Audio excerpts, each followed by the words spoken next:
Good morning. Welcome to the Heritage Foundation and our Douglas and Sarah Allison Auditorium. Would you all please join me in welcoming our special guest, the Governor of North Carolina, Pat McCrory, and Becky Norton Dunlop, External Relations Vice President here at the Heritage Foundation. Ladies and gentlemen.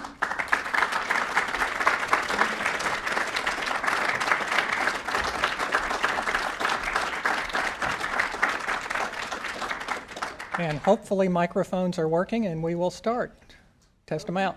Very good. So we test these mics and you'll give us the high sign? Yep. Okay. Well, welcome to the Heritage Foundation. You know, one of the things that we love to do at the Heritage Foundation is bring reformers to our auditorium. It's a great thing to be a reformer and to use principles, conservative principles, the founders' principles, to do those kinds of reforms. So today we have brought to our stage a reformer. The Governor of North Carolina, Pat McCrory, is the 74th governor of that great state. He also served as the mayor of Charlotte, and if you have ever visited Charlotte, you know that he's very proud of that city and his experience there. He also served on the city council, but in addition to that, he has a great record in the private sector. He worked for Duke Energy for quite a few years, and also with sales consulting for a private sector company, and on strategic initiatives. All of these things do a very good job of preparing someone to be the governor of the 10th largest state in the country. So welcome, Governor. It's an honor to be here. Thanks for having me here at Heritage. Thank you very much. It's good to see so many young people, too. It's great. Well, thank you. Well, Governor, we're going to have a conversation here today, and there are so many things on my list. We'll just start through it, and I'll try to keep an eye on the clock so we have a few minutes left for questions. But tell us a little bit, if you will, first of all, about your governing principles. What do you think about when you think about governing a state as large and diverse as North Carolina? One principle may surprise you, and it's a principle I bring from the private sector that I don't think we talk enough about in state capitals or in Washington, D.C., and that is operations. One of the things that people forget about as executive of the 10th largest state in the United States of America, not enough focus is put on operational issues. Everyone, including the media, tends to talk about policy and politics. But I think one of the major challenges of this country and many states is how do you get the work done in an efficient and effective way? And we're seeing that with Obamacare right now, that the debate about Obamacare was primarily about policy, which is a good debate on both sides of the issue. But there was very little discussion about how's it going to be implemented and what are the details of implementation? What's it going to cost? What are the ramifications? And I see that in state government also, is that when I came into office in January of this year, 80% of my cabinet meetings were about operational issues. Some of our civil protections for state workers, and how do you reward good state workers, and how do you, frankly, deal with state workers that might not be doing a good job? How do you deal with transportation issues? Is the policy really based upon where do we need the roads, or is it based upon the politics of road building? And therefore, we have to think about the operational issues. We had budget issues from an operational standpoint. I have my budget director in the audience, in fact, and we had many budget issues. Are we really dealing with the true budget issues of the day? Are we doing true accounting of what the unfunded liabilities are on the books and off the books? Those are operational issues that executives are dealing with in Fortune 500 companies every day. And frankly, I think we, both you and the Heritage Foundation and us in government, need to be talking about operational issues. The other two or three basic things that are required from my cabinet is, one is ethics is imperative. That was the first requirement, is we must do what's right. The second requirement that I have is we have to work as a team. There can't be any turf among my cabinet team. And we have to work as one team in the most effective and efficient operations possible. And the third is initiate policies that have a long-term impact on the state. Not just an impact for the next election cycle, but an impact for generations to come. And that don't just put Band-Aids on short-term fixes, but are long-term fixes to very complex problems that all of us are dealing with in this very competitive world right now. Well, that sounds like a lecture that could have been given in a business school. So thank you for those. Well, we should be thinking like business people, but also realize that we're in a tough political environment. But a lot of times, again, we don't think about the operational issues. And I encourage all of especially the young people here, to put your operational skills into place in some of your thinking. And of course, your shareholders, so to speak, are the taxpayers. Well, not only that, they're customers. They're customers. And we're doing a total review of DMV right now. And what better area than DMV to think about as a retail customer when you walk into DMV, what is your first impression as you wait an hour and 45 minutes to get a simple renewal of the driver's license? It's the first impression of government. And so we're doing a total business retail assessment of DMV, and we hope to have some major announcements come January, February time period where we're going to restructure how you get a driver's license in North Carolina and hopefully make it a more customer-friendly experience. Well, that does sound exciting. Well, now listen, you also are kind of at the cusp of an historic time in North Carolina where for the first time, I think, in over 100 years, you have a Republican governor and Republican majorities in the State House, the delegates and the senators. How has that kind of changed the outlook about how your party and your administration go about doing business? Well, I still have the same parameters on whether it be Republican or Democrat. I still have those same parameters of ethics, long-term solutions, and breaking down the barriers and political turf. And whether you're in one party or not, you're still going to have some of those issues that you have to deal with. But it's been great working with a team.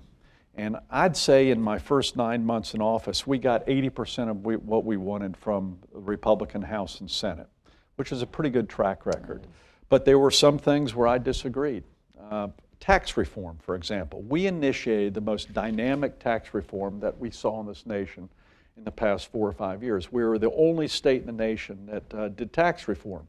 But it wasn't easy because I had some people on one side, in my Senate primarily, who wanted to institute tax reform, and I didn't think their numbers added up. And as a conservative, I want to make sure the numbers add up. I want to do true accounting and make sure we have a balanced budget in the long run, while also trying to stimulate the economy. So I had to require them to compromise. I had to compromise some, but in doing so, we came up with a pragmatic, reasonable tax reform, which frankly stepped on the toes of everyone a little bit. But we knew we had to change to become not only competitive with the nation and the world, but you know, I got to beat Nikki Haley and Bill Haslam and Bill McDonald next door to me. And we have good Republican governors that are my friends and my competitors. And we're fighting for jobs against each other. And in doing so, I'm going to respect what Virginia, Tennessee, and South Carolina are doing. But as I've told Nikki, a very good friend of mine, we're going to beat you for jobs. And she thinks the same way. We act as though we're private sector competitors, while we're also partners in energy and things like that. It sounds to me, though, correct me if I'm mistaken, but it sounds to me, though, that first of all, you actually are personally deeply engaged in coming up with solutions, working with the legislative branch, which perhaps Washington could take a few lessons from. And secondly, that you have the view that principle cannot be compromised, but preferences are where we can work out our differences. Absolutely. You work within a philosophy, but within that philosophy, you know you got to give and take. And I asked her, with my legislature, I focused on primarily 3 areas: the economy, education, and government efficiency. Frankly, everything outside that area, I didn't put a lot of attention to. Now, I had certain state reps and state senators who focused on other things, which they need to, but I wanted to focus as the executive branch on the economy, education, and government efficiency. And in doing so, I asked for tax reform, and we helped present the major plan for tax reform. We asked for transportation reform. We initiated the first transportation reform since 1988. We asked for state personnel reform. I got about 30% of what we really need. We asked for major reform in commerce. We had so much confusion in my Commerce Department in dealing with customers, both new customers and existing customers, that we had all these middle people involved, and we needed to streamline it. And in fact, we're going to privatize part of my Commerce Department. This is radical, what some would say is radical change. I think it's pragmatic change. And I'm very proud of that. Well, that sounds exciting. Tell us a little bit about this Commerce Department reform. Well, you know what was happening was that we had a lot of different departments that were set up many years ago for good reasons. We had a rural center, we had a biotech center, we had the Charlotte Regional Partnership, which was where I was as mayor of Charlotte. So we had all these different groups working for commerce, but not in a coordinated, effective, and efficient manner. And it also had a lot of overhead. And the customer was confused when they came to North Carolina, who do we talk to if we're interested in investing in North Carolina? And what we found out, they had to talk to all these different groups and no one person was in charge. I don't think that's good customer service. So we're putting all these people under one umbrella, and we're also privatizing the marketing of North Carolina and make it more responsive to the customer. And those who are in the private sector of my Commerce Department, they'll be rewarded. They'll be paid for that, but it's going to be based upon results, not based upon a kind of a civil service mentality. Well, that sounds very exciting. Let me turn quickly, since you're talking about economic growth and tourism and things like that, to transportation. You know, we think as conservatives that government has very few responsibilities, but what responsibilities they have, they should do well. And of course, the infrastructure to allow people and goods and services to move around not only the Commonwealth or the state, but the nation is a responsibility. So tell us about your transportation reforms. Well, first of all, I kind of consider myself, I'm an infrastructure fan. I believe government has a major role in infrastructure to support the private sector. And I consider myself kind of an Eisenhower Republican. In fact, I don't think we as Republicans talk about Dwight David Eisenhower enough. Not only was he a great Allied Supreme Commander during World War II and an American hero, but he was a great president for 2 terms. And what he did was bring about a vision of infrastructure for the future. And he connected rural with urban areas with our interstate highway system. He connected the East with the West with our highway system, which we're still enjoying today. To me, that was well-spent federal money, but with a vision connecting the economy and commerce with government's responsibility for infrastructure. And here, after the 1950s when he was president when I was born, we're still seeing the results of that. Now, I took that same philosophy as mayor of Charlotte. I introduced in 1996 a 25-year infrastructure plan. They're now in the 18th or 19th year of that plan. And it's showing results. And what we did was we showed the taxpayers exactly what the plan was before the taxpayers were asked to invest in it. So what I want to do for the state of North Carolina is present a 25-year and even a 50-year infrastructure plan in 4 areas: transportation, energy, water, and communications. It's always dangerous to say I have 3 or 4 ideas. You're afraid to forget one these days. But I think we as Republicans, we as conservatives, need to present a vision for the next generation. A vision of where is our transportation going to take us, and how is it going to connect commerce and trade to jobs, and show that plan in 3D. This is the plan for the next 50 years for your kids and your grandkids. And then we need to do the same thing with communications, especially in rural areas. Rural America is hurting right now. I'm telling you, the unemployment rate is 15 to 20 to 25% in small rural towns in North Carolina and throughout the United States. We've got to connect them to the economic centers of the world, much less our states. And one way to do that is through communications and other types of infrastructure. The same thing is with energy. If we do not have cheap and reliable energy in our country in the future, we're going to suffer. That's what helped build manufacturing in our nation. And right now, I have no idea what our energy plan is for our nation, but I think part of my job is to present an energy plan for the state of North Carolina, and I plan to do just that. Well, you know, it is very exciting because in all of these areas, there's much that the private sector can do to come alongside government ideas like this to provide the goods and services that people need. Do you envision the private sector playing a role in any of your transportation ideas? And obviously in energy, that would be the case. Absolutely. In fact, the private sector, from trucking firms to infrastructure firms, they want to be at the table. And I think there are incredible opportunities for public-private cooperation and public-private partnerships in the building of new roads. It shouldn't just be all government. It should be incentives for the private sector to build them quicker and faster, and even have the hot lanes where money is paid in certain ways. And Governor Daniels did this in Indiana. We're looking at certain ways to share public sector risk in future infrastructure. Most companies know that if you do not have the infrastructure for the future, they're not going to move here. You've got to have the ports, you've got to have the highways, you've got to have the rail. And this is what stays for generations. And the biggest mistake that I think this administration made, and I said this in a Wall Street Journal editorial when I was mayor, was with the stimulus money, which was over almost $1 trillion of stimulus money. Most people think that money was spent on infrastructure, when in fact very little was spent on infrastructure. At least Roosevelt and Eisenhower, Democrat and Republican, spent money on infrastructure that is still with us today. What we did during the last 6 years was we put money on short-term infrastructure, repaving roads or widening a road a little bit. The money's gone.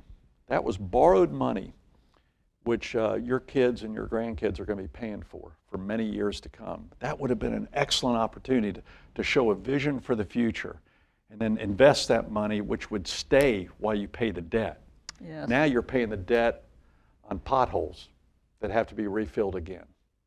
And that's basically what I said in a Wall Street Journal article 6 or 7 years ago, and sadly that's come to fruition. Well, as we talk about transportation being important for economic development, so too is an educated constituency, an educated citizenry. Talk to me a little bit about the education reforms that you have advanced and put in place and some of the challenges you see ahead. Well, one of the first policies that I talked about actually when I ran in 2008, I lost the gubernatorial election in 2008 during the unique presidential election time. But I stressed then that there's not enough emphasis on vocational training and on technical training and on math and science training. Because right now, I think one of the biggest dangers of the United States of America is there's no one to replace the baby boomers who are engineers or technicians at this point in time. In fact, even with a high unemployment rate in our country, there are job openings for welders, there are job openings for mechanics, for electricians, and that pay a lot more money than a lot of four-year college degrees at this point in time. And I think we as a country have misled young people in saying the only way to success is to have a four-year college degree. Now, I think that is a great way to success, but I think another pathway to success is to get a 2-year technical degree or certification. Very similar to what you see in Germany during the last 20, 25 years. It's well respected, it's seen as prestigious, and I think we need to do the same thing in America, and our economy has to have it. Companies have to have the next generation understand an HVAC system, understand how to fix things and repair something and innovate something. We're not talking about that enough. I think we got caught up in a little academic elitism, thinking that everyone had to have a master's degree. Well, the economy doesn't need to have everyone have a master's degree. We have to have vocational training. We need those master plumbers and those master electricians. And you know what, I used to tell a story where I had a person come in and put new wooden floors down in my house. And he was working his tail off, and have you ever seen someone put down wooden floors? It's a science. You have to understand both geometry and algebra. It's a science. And after working on a very hot day in my house, he put it down, and here I was, the college boy, saying, hey, why don't you stay over for dinner? Why don't you have dinner with me? He said, oh no, I'm going to eat dinner at my house on Lake Norman. That's a pretty nice place to live. And I'm sure he had a very, very nice house on Lake Norman. And guess what? He deserved it. He deserved it. He had a skill in which the market needed at this point in time. So that's one area of education reform. The first bill I signed as governor was a vocational career path degree for high school students, a curriculum for high school students in which they have a choice, a 4-year college curriculum for high school students or a vocational curriculum. And by the way, you can change your mind. And one curriculum is not easier than the other. They're just different. They're different. And we should respect each one. Well, and I think it's an important point to underscore here that not only are you emphasizing the options, but students and their parents can make different choices as students mature and change their ideas and their minds. That's huge. In fact, a lot of people start in vocational training and end up starting a business. And then they might end up getting a college degree and a master's degree in business or a law degree to help them run a business that they started. So things happen in different orders. Heck, I've seen a lot of 4-year college students go back to a 2-year school. I have a niece that graduated from East Carolina University, and then she went back and got her nursing degree at the vocational school. It doesn't always happen in the order that we seem to think the institutions require. The market might demand the order. We ought to follow the market's lead. Yes, and you've also done some things, as I understand it, to help students who might be in failing schools. No doubt about it. Well, first of all, we've got to start measuring results. One of the first things we did in our budget, and I'm very proud of this, is that even in our universities and our 2-year community colleges, is that we ought not pay government funds to a school based upon just how many students they have, but what are the results? What are the results of reading and math and basic skills and their graduation record, but also the results of getting those kids jobs, not just debt, but jobs.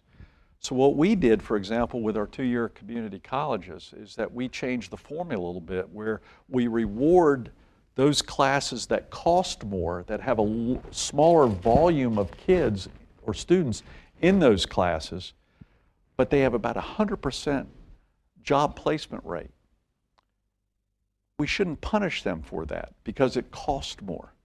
So we put in technical training funds for smaller classes that have higher job placement. And we ought to think the same outcomes for our elementary schools, our middle schools, and our high schools. And so we're thinking long term. And how about the tuition tax credit scholarship fund that has gone in place? What we're doing several things. First of all, I'm a big promoter of charter schools, and which, by the way, most people don't know are public schools. I think there's a lot of mischaracterization of charter schools.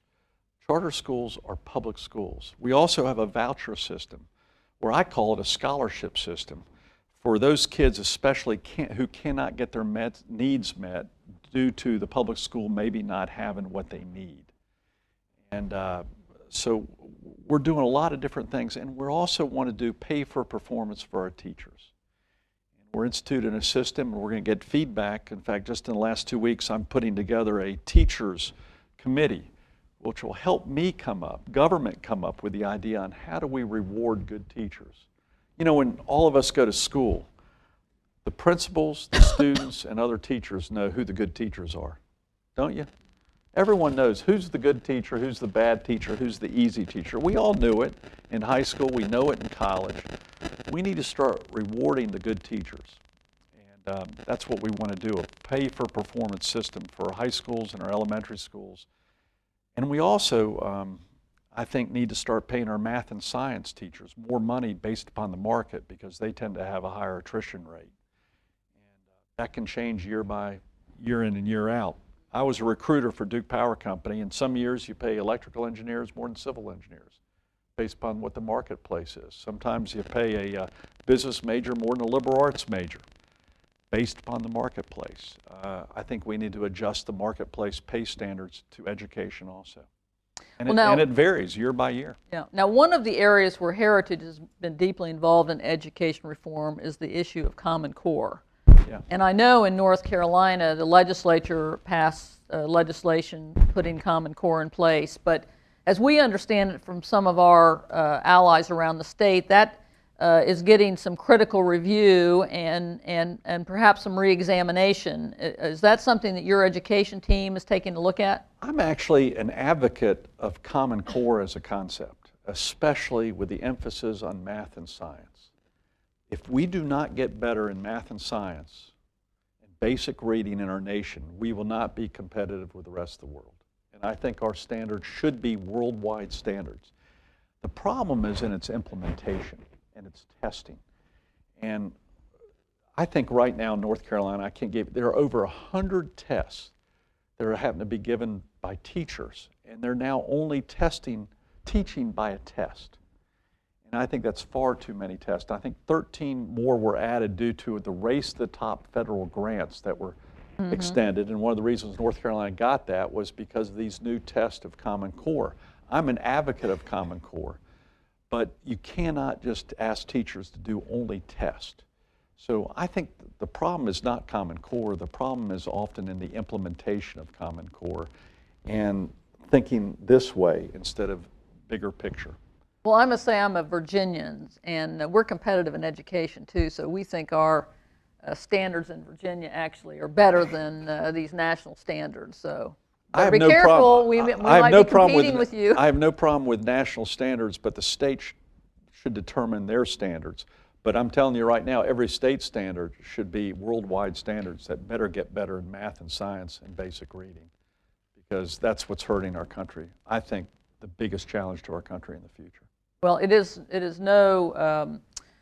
not something that Heritage takes lightly, and of course we watch the District of Columbia education system, and we see firsthand here that so many young children are actually forced to go to schools that are failing and are not safe. And you had a superintendent and frankly a mayor who was pushing for higher standards and demanding results of the teachers and the principals, and they kicked him out, which is a sad commentary. Right, but competition is good, and I think competition is the best thing for education. And by the way, I'll tell you another thing that's going to change competition is this right here. This and the iPad or any type of device. This is going to connect the rich with the poor. The poorest person can get the best education if we can connect them to communication, rural to urban. You'll be able to take, in fact, now you can take chemistry classes on your iPad in which you can actually pour chemicals from one to another through a simulation on your iPad. I think education is going to change in the future where it won't be all about bricks and mortar and the incredible capital expense that we put into education, but it'll be more about operating expense and using technology. That means we don't depend upon technology by itself. We need to facilitate this technology. But if the public education doesn't recognize this quick enough, the private sector will, and it will go around the public sector. Georgia Tech, for example, is now offering, just 3 or 4 weeks ago, offered courses for half the price through technology than they offer on campus. And believe me, kids are going to do that if they can save their student debt. Yes. So the marketplace is going to look at technology in much more aggressive ways within a very short period of time. Okay, well, let me shift gears once again and talk a little bit about Medicaid expansion. This is obviously a challenge, and again, Heritage has been active in research in this area, and I know that some of the experiences you've had in North Carolina might have provided some lessons, let's say, that one can learn at the state level about all these expansions and reforms. Well, first of all, you've got to understand Medicaid expansion is a part of the Obamacare legislation. In fact, the Supreme Court ruling that came out of Washington was really 4-4-1. And the one vote was really Chief Justice Roberts, which gave the states a choice on whether or not they would do Medicaid expansion or not. That was the one vote. It was one of the most unique Supreme Court rulings in our history. And at least he did that in that one vote.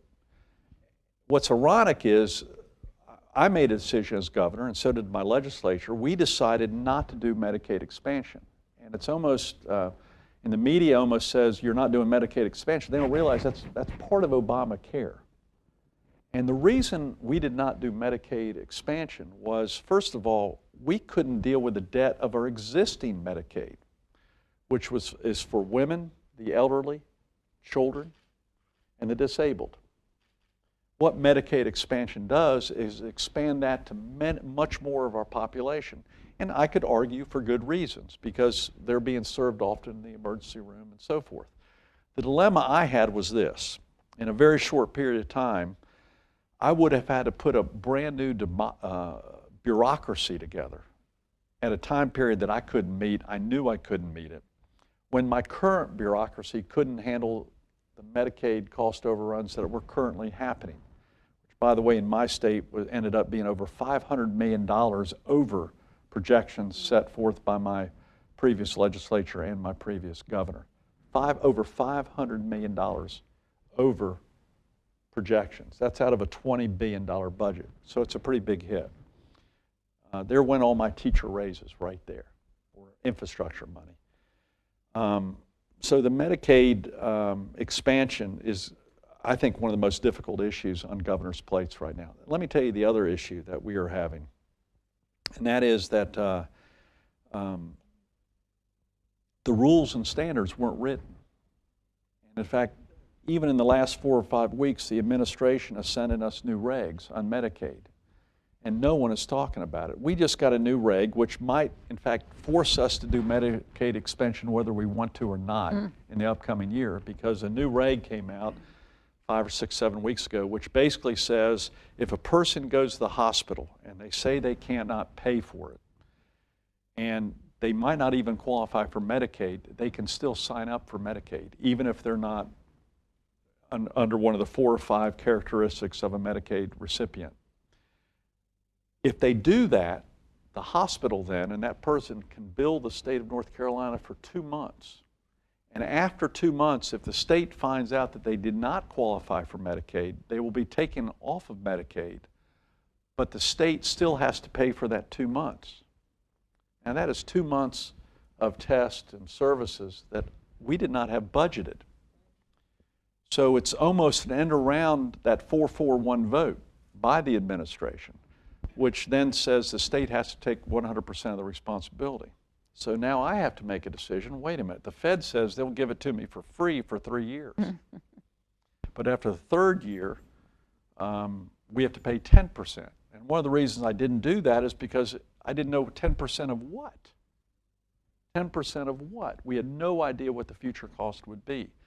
But now that the new reg has come in, I'm in a very difficult position on what decision to make. We've checked the constitutionality of it, and our lawyers say the administration has every right to do what they're doing, even based upon the Supreme Court ruling, which comes as a surprise to me. Yeah. But these are the difficult parameters of Obamacare right now that are still being rolled out that, frankly, haven't been discussed enough publicly. All the publicity has been on the computer system, which everyone knew wasn't going to work. I've got my own computer system that I inherited that had been delayed for a year or 2 by my previous administration, and I'm having a heck of a time with the rollout of a statewide IS system for healthcare. And the minute we looked at that in my first 2 or 3 weeks, I actually said there's no way the federal government can roll this out. And I think, frankly, behind the scenes, everyone knew there was going to be an operational breakdown, which goes full circle. Operations. Well, I must say you have some really outstanding members of your House Congressional District who have been really trying to point out some of these challenges. Yeah, Tom Tillis, my Speaker of the House, has done an outstanding job. He's running for the U.S. Senate right now. Oh, is he? And so he's on the campaign trail, but he comes from IBM and he understands operations. So much of our discussions were about IS issues. Another basic operational issue was that previous administrations and state government, which were the Democrats, they were underfunding basic maintenance of buildings and IS systems. And sooner or later, that catches up to you. And it's easy to build a new building and worry about operations later, but believe me, sooner or later, your roof or HVAC system needs to be replaced. And those things wear out, that's for sure. They wear out. And if you mess around with capital and operating and transfer costs between the two, which are basic accounting no-nos, it catches up to you sooner or later. Well, listen, one of your big constituencies in North Carolina is a constituency that's really important to all Americans, and that's the military. Talk to us a little bit about some of the challenges you face with such a large number of people serving in the military and the challenges that brings to a state. Well, it's a challenge, but I also see it as an opportunity, because as we withdraw from both Afghanistan and Iraq, you're going to have a lot of military people with technical skills and leadership skills that industry is going to be seeking. So we're setting up, in fact, one of the reasons I'm in town today is I'm going to be meeting with the U.S. Army, and we're going to be setting up job training programs. So when these returning veterans come back, we can use them as recruitment tools for industry, both existing and new industry, to return back to the private sector. Now, one of the things we know we have to do is some of them already know how to fix a car or fix a truck or fix a computer system or do welding, but they haven't got the certification.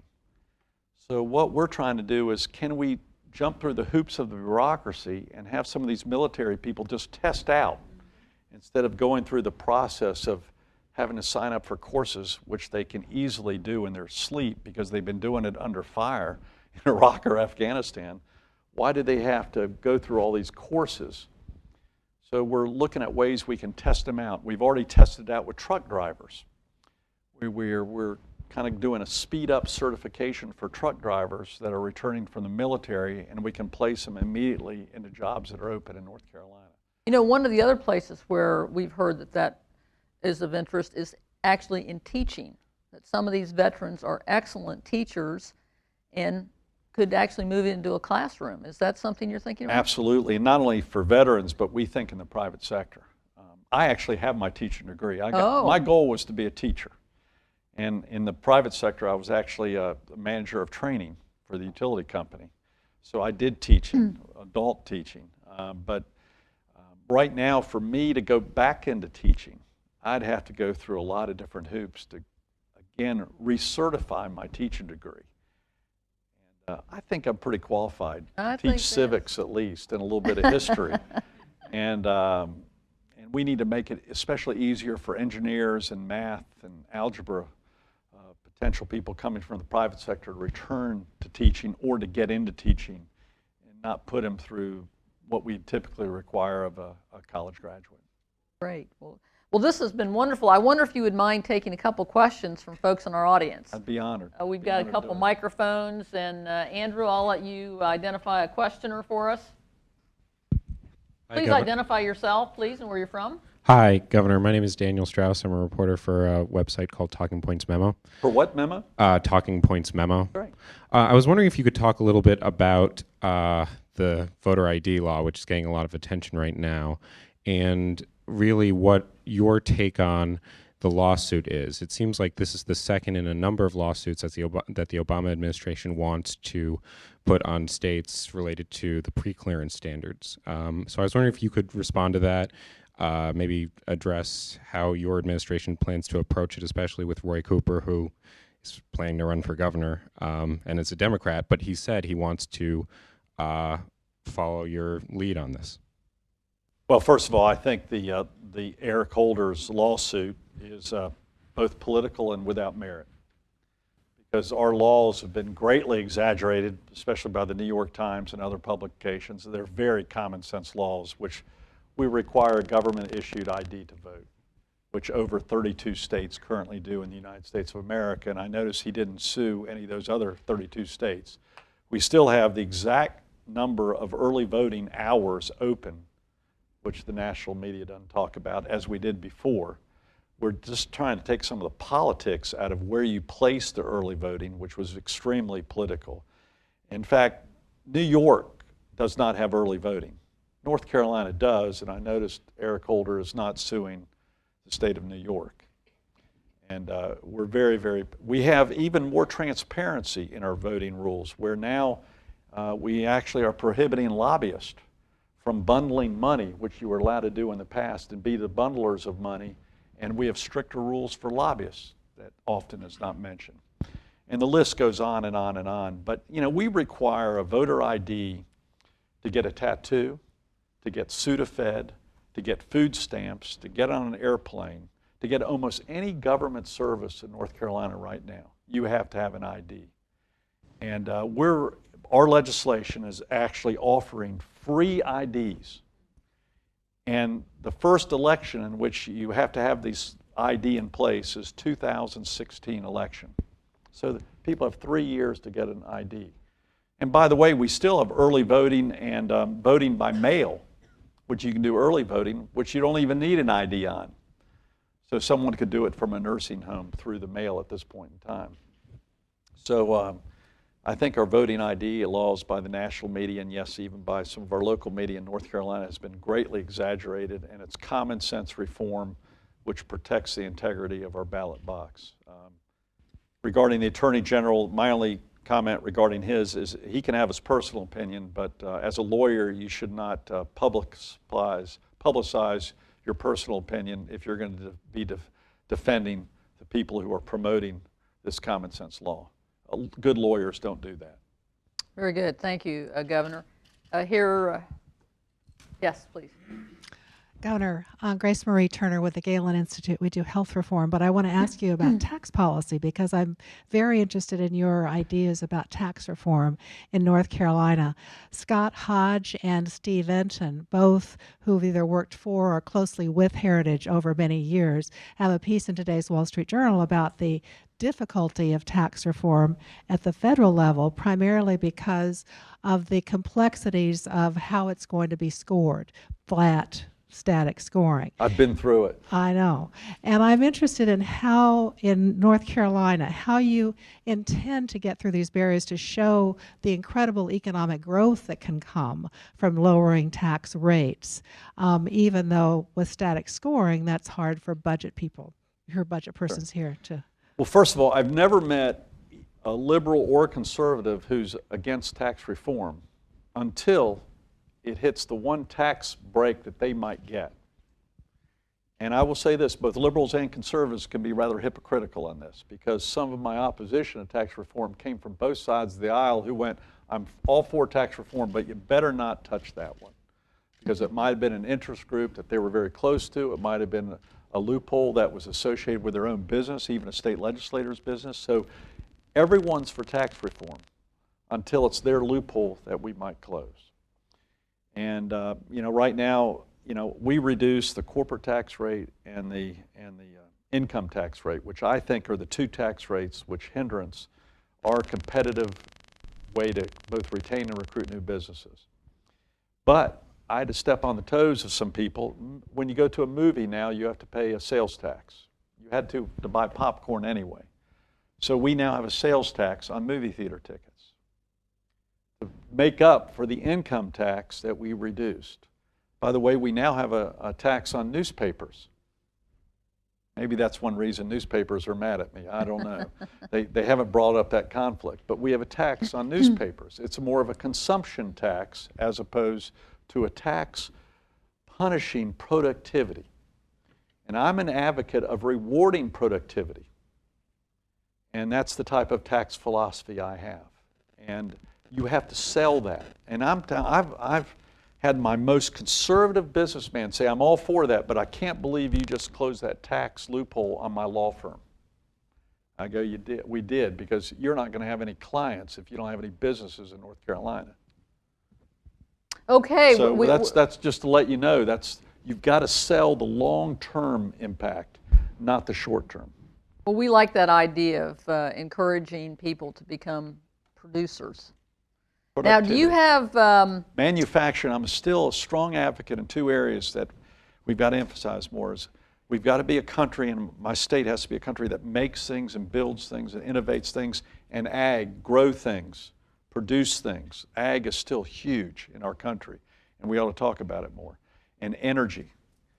We have to have an energy policy, and I'm a big advocate of drilling offshore and also inland drilling. And I encourage while I'm in D.C. here, support Governor McDonnell and myself and Nikki Haley to allow us to begin the lease process off the Atlantic coast for natural gas and for oil.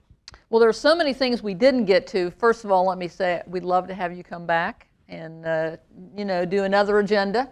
But let me just ask you a couple quick questions here as we wrap up. You have economic growth in North Carolina. Things have turned around a bit, and are you feeling good? Our unemployment rate has gone down 16%, but we were the third highest unemployment rate in the country. Most people didn't realize that. We're the sixth highest now. That's not good enough. I'm not about to go brag about that. I want to be the sixth lowest unemployment rate. That would be, the visionary goal. But North Carolina, we've got to unleash the resources, our energy resources, our manufacturing resources, our talent, our universities, our ag, and we've got to start treating our people as customers, not as adversaries. This sounds like a good trend line. One final question, NASCAR. I'm a big NASCAR fan. Number one. McMurray won the race. We only had one wreck at Talladega this week. But NASCAR is big in North Carolina. You've been to the NASCAR Hall of Fame. I have been. It's wonderful. And in Charlotte, Yeah. Everyone should go and visit that, because most people know what they see on television or read in the headlines of the sports page, and they never really get to the understanding Well, of what a challenge let me this tell you is. from a business perspective why I'm a big promoter. I'm a big fan of NASCAR, and I'm real good. Jimmy Johnson and Jeff Gordon and Dale Jr., they're all great people, and Brian Vickers, get well with the blood clot as soon as possible. But let me tell you what NASCAR industry does, the private sector jobs of NASCAR. You go to Rick Hendrick's machine shop. First of all, you can eat off the floor, but you have metallurgy engineers, you have aerodynamic engineers, you have engine builders, and what's happening is as mayor and as governor, I'm using that workforce to recruit the automobile industry and the defense industry because they can repair things quickly. Notice how quick they repair after a wreck? Well, that's what the automobile and the defense industry knows. So the talent of the people who work on these crews is high tech.